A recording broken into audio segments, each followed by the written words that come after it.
Hi and welcome. My name is Mike Meyer. I'm a licensed clinical social worker and a therapist.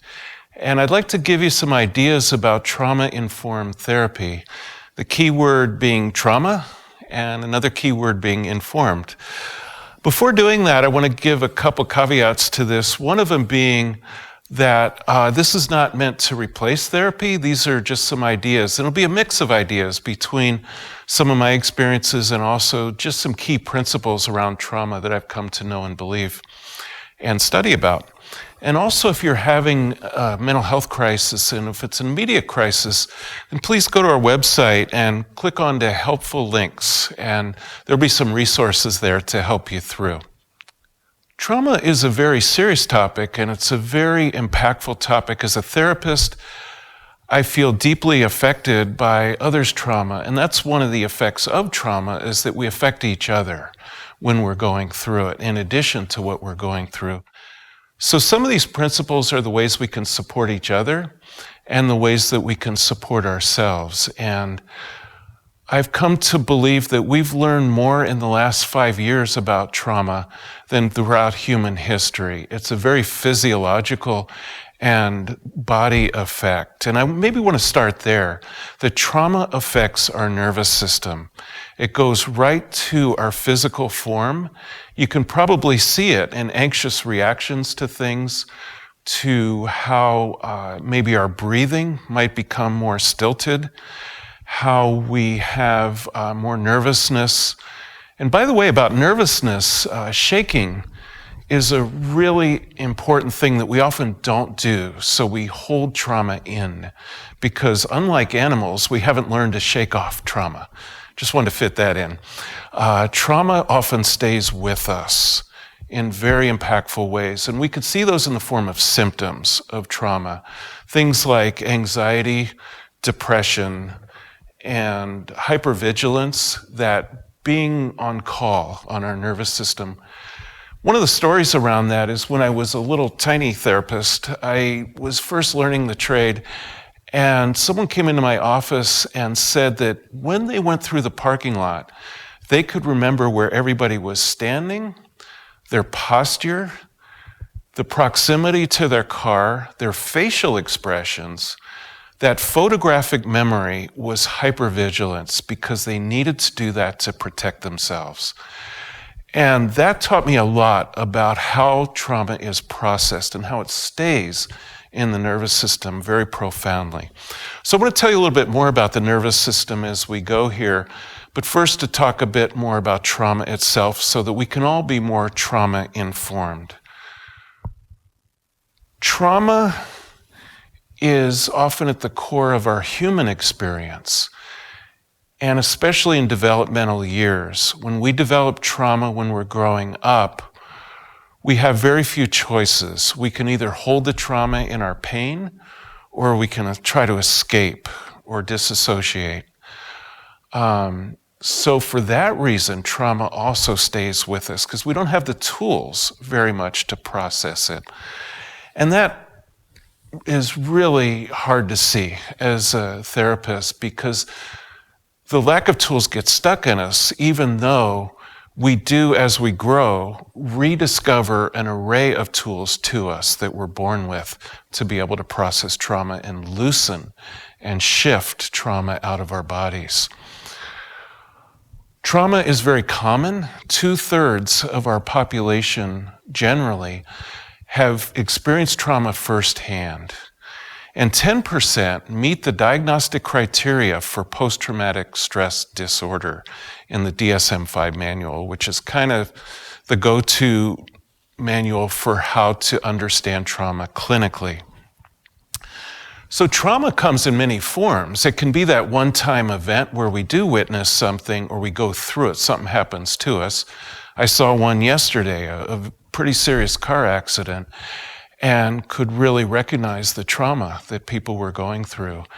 And that's the immediate event. Now, those people will have the trauma stay with them. It's a prolonged effect, and that's when it does stay in the body. That's, in a sense, another form of trauma, that prolonged, continuous symptom. And then there's also witnessing, which was the trauma I had in the car crash.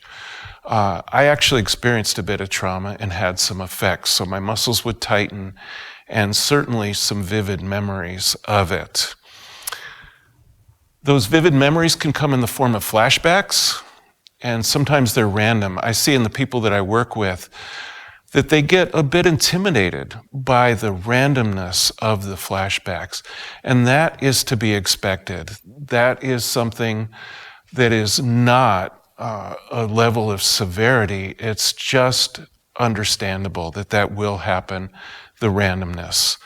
Speaking of levels of severity, I've also come to find out that how we hold on to trauma is often dictated not only by the level of severity, but also by the environment that it's in. If it's a very constrictive environment, if it's a rigid household, if it's rigid, cultural, dogmatic type of environment, then we will experience higher levels of trauma. Those symptoms will stay with us more. So just to be aware of that how it's held is also an important part of trauma. At this point, I want to give a little hope to it because this is a hard thing to come to terms with. And I really want you to understand that first and foremost, resiliency and the ways through trauma are very available to us, and they're very powerful. So to understand that resiliency means finding meaning in life, it means finding a vigorous approach to life, even through some serious, impactful events, and ways that we can bounce back. And we can do that through social networking, turning to our friends, the very difficult experience of asking for help, which is something that I wish I could bottle and sell, because asking for help is a very difficult thing for most people to do in this society. And also to come to a form of acceptance of the event. Acceptance doesn't mean that we like the event or that it's something we approve of. It just means to acknowledge that it happened and to be ready for the effects that it might have. So towards that, there are some other ways to work with trauma when it happens, when we feel we're experiencing it, or possibly ways to talk to our friends about it. And talking to our friends means empowering our friends, means trusting them, trusting that their experience that they're telling us is true for them, and that we honor that truth, that we sink into that truth and really believe them and join with them in their experience. Also ways that we give them positive regard, that we don't judge them, but that we give them compassion and care in their experience. And also that we expect healing, that we expect them to heal, that we expect ourselves to heal when we go through something, that we're not forever trapped in this experience, that we can move through it physically and emotionally. And other ways to move through that can be really helpful include being out in nature.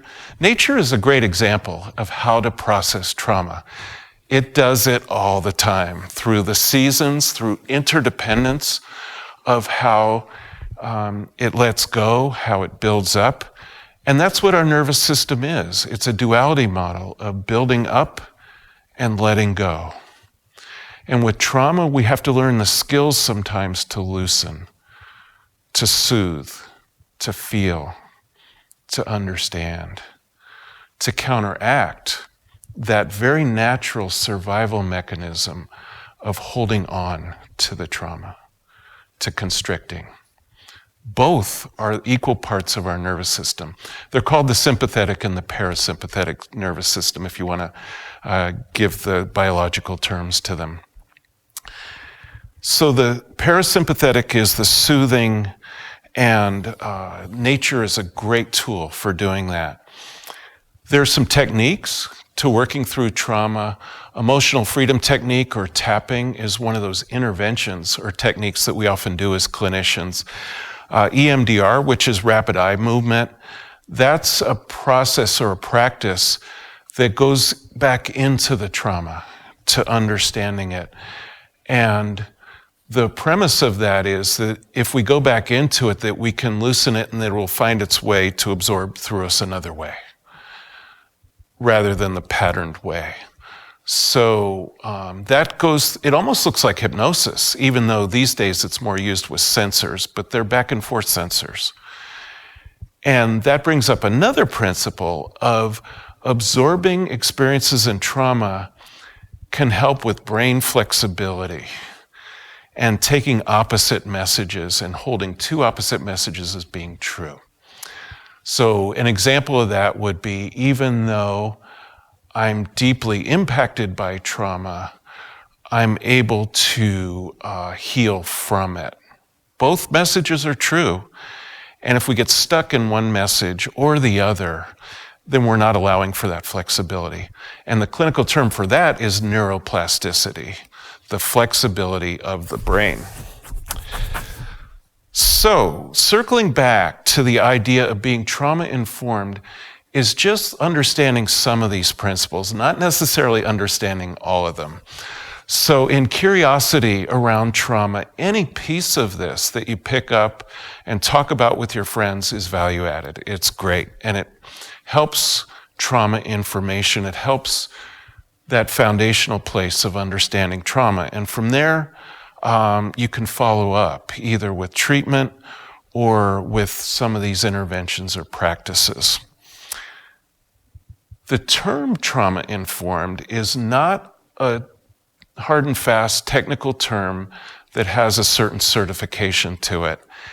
It's more the diligence in understanding trauma first in life experience and ruling it out if it doesn't apply, but going to it to start off with understanding things like erratic behavior or things that we find problematic within ourselves that we just don't understand and that we're scared about. And so tuning into that can be trauma-informed, where we know that trauma has a human effect, that we understand it, and that's biological and it's emotional. That being said, organizations can now become trauma-informed in addition to individuals. And some of the ways that they can become trauma-informed means that they can know the impact of trauma, that they can see the symptoms of trauma, that they have policies to work with trauma effects, and also that they can avoid re-traumatizing people who have sometimes institutionally gone through trauma in that very place or in other institutions. So institutions are difficult places. They can be constrictive and can inflame trauma in certain ways, but they can also help recognize and support trauma experiences. So that's important to know when we're going to our workplace, when we're going to our medical establishment, when we're going to any particular institution, to understand and hope that they're trauma-informed and to ask about it. So I hope that this helps make you a little bit more trauma-informed. That's my ultimate hope in telling you a little bit about this. There's some resources, really endless resources, on how to find out more about trauma these days. Here in Oregon, there's a wonderful website called Trauma Informed Oregon, very rich in resources, and they'll respond to your questions if you want to ask them more about it. And some of the people doing some of the research on trauma and some of the therapies around it include Bessel van der Kolk, who wrote a beautiful book called The Body Keeps Score. And he made the connection between how we process trauma in the body, the somatic experience of trauma, and also the emotional experience, melding those together because they are together, they're intertwined. We can't separate them no matter how hard we try. And also Gabor Mate, who is a wonderful speaker. He's a World War II refugee who knew a lot firsthand about trauma from his Hungarian background. And so he became very versed in noticing how his own hypervigilance was getting in the way of his life. And he started to write about it, and he started to do it from a medical perspective as a doctor. And ultimately, he circled back to his human experience and is writing a lot of books on trauma lately and has done a 2-hour movie called The Wisdom of Trauma that I highly recommend. The graphics are amazing in this movie, and it's a good overview of how trauma is done. And also Tara Brach, who's a wonderful therapist, and she's very good at soothing the nervous system through coming through some of the soothing practices that can help make us more trauma-informed from our nervous system. So that, in a big nutshell, is an example of trauma-informed and hopefully helps define what trauma-informed is because it's referencing trauma. And I hope that you'll continue to reference it in a very mindful and a very compassionate way. Thank you.